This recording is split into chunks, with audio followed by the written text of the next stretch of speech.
BFM Business présente Tech & Co, le grand live du numérique avec Sébastien Coignon. On reparle donc de ce projet de cloud européen, enfin plus qu'un projet, ce sera donc c'est sur les rails et ce sera donc effectif début 2021, dans 6 mois maintenant. On est avec le directeur général de Scaleway, le cloud d'Iliad Free, Yann Lechel. Yann, bonsoir. Bonsoir Sébastien. On l'a présenté tout à l'heure dans le journal, ce projet franco-allemand de cloud européen. Vous êtes un de ces acteurs et donc volontaire pour construire l'infrastructure de données. Quel rôle vous entendez jouer, vous, et pourquoi c'est important à vos yeux? Alors c'est un collectif déjà qui s'organise pour créer la visibilité et la lisibilité dans l'offre. Et ce qui est intéressant, c'est de découvrir qu'aujourd'hui, finalement, le cloud, c'est une commodité, un petit peu comme l'eau et l'électricité. Et donc, aujourd'hui, et ce qui est très différent de la situation d'il y a 2 ans ou il y a 10 ans, on peut prétendre collectivement à avoir l'ensemble de l'équivalent de certains acteurs dominants. Mais aujourd'hui, on peut aller aussi chercher des opérateurs qui sont beaucoup plus conscients de l'empreinte carbonée. Donc chez Scaleway, par exemple, on a un data center qui est extraordinaire d'innovation parce qu'il n'utilise pas du tout d'électricité pour refroidir les serveurs. Donc on consomme 2 fois moins d'énergie. C'est quoi la technique alors? Alors c'est une technique qui s'appelle le refroidissement adiabatique. Ouais. Donc on n'utilise pas de l'air conditionné qui nécessite de l'énergie justement pour refroidir, mais plutôt de l'air qui est brassé naturellement et qui utilise l'air ambiant de l'extérieur pour venir refroidir les machines par évaporation d'eau. Donc on utilise de l'eau. Vous avez 4... oui, c'est OVH aussi qui fait un petit peu ça, je crois. Alors OVH a une approche différente, qui utilise de l'eau pour refroidir les processeurs, donc c'est très différent. Ouais.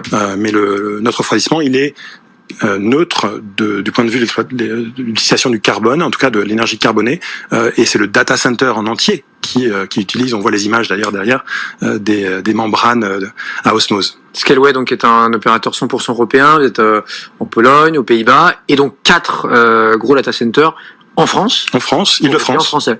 Île-de-France. Ouais. Pour clients français, non, pas que. Puisque justement, lorsqu'on est un peu ambitieux, évidemment, on va au-delà des frontières et on a des clients européens qui viennent exploiter nos data centers en France. Ça les rassure aussi peut-être de savoir qu'en France, on respecte les données différemment qu'aux États-Unis, par exemple. Mais on a aussi des clients à travers le monde. 160 pays aujourd'hui sont recensés chez nos clients.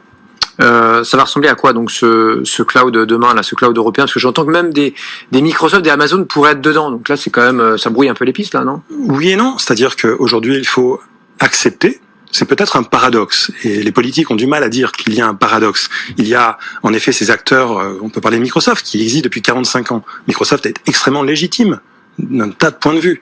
Mais aujourd'hui, on arrive... Numéro 2 mondial, ouais. Voilà, absolument. Et aujourd'hui, les Européens, collectivement, ont la possibilité d'offrir une alternative, cette commodité, et donc c'est une question d'organiser la donnée. Si un client néophyte, par exemple, découvre via le portail de Gaia-X les différents acteurs, il va pouvoir dire je veux des data centers en France, Microsoft en a, Scaleway aussi, et ensuite il peut vouloir dire je veux un stockage long terme en modalité cloud public.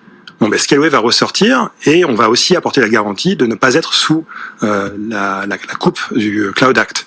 Donc le client pourra choisir en connaissance de cause. On contractera pas avec l'entité Gaia-X, on contractera dans un premier temps, Dassault, OVH. Absolument. Court terme, chacun évidemment est souverain de sa propre relation avec le client, mais demain l'ambition c'est aussi de proposer un portail qui sera une interface universelle. Un pot commun quoi.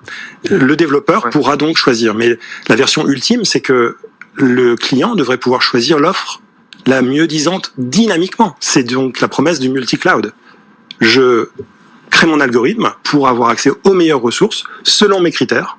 Et donc ça, c'est la version du multi-cloud qu'on peut commencer déjà à développer. On pourrait dire ils vont s'entretuer, ça va être le moins 10 ans. En fait, pas du tout. C'est-à-dire que là, en période de transformation digitale accélérée, post-Covid, on sent que voilà, tout presse maintenant est dématérialisé. Là, vous avez un boulevard devant vous, même si vous êtes pas mal d'acteurs déjà, et depuis quelques années, on sent que voilà, il y a quand même une hyper croissance qui va rester encore un certain temps. C'est une croissance à 2 chiffres qui est soutenue. On parle de 300 milliards de dollars de chiffre d'affaires par an.